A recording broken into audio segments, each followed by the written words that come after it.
Dance Chicago was a month-long program of that very ragtag, crazy, anything goes approach, put together in a month, in November every year over there at the Athenaeum.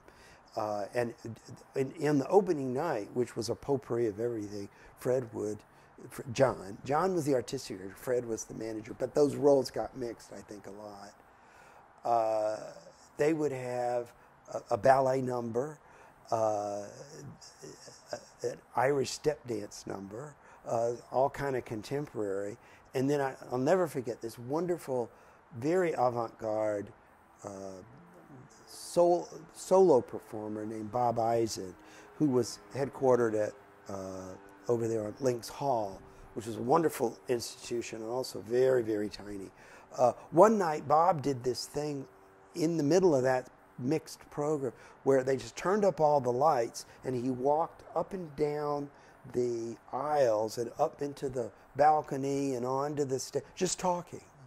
Well, it was perfect for this era that I speak of where boundaries were falling because they couldn't afford to have boundaries here, okay? So you want to do your ballet, okay, can we program the tap folks? Because then we can sell the tickets. Yes, that's kind of the mentality.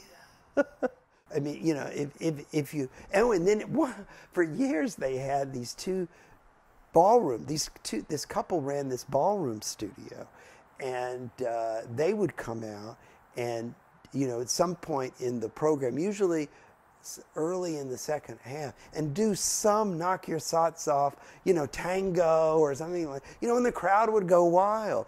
And I mean, part of what was so valuable about it was very, it supported that idea of building dance enthusiasm.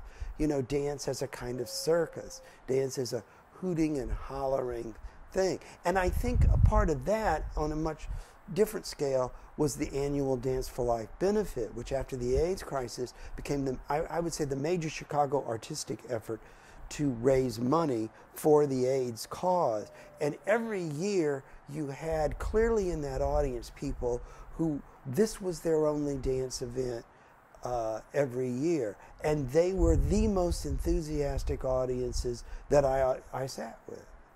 And it also unified the dance community. It gave them a reason to get together and work together beyond, you know, just the old classic artistic reasons.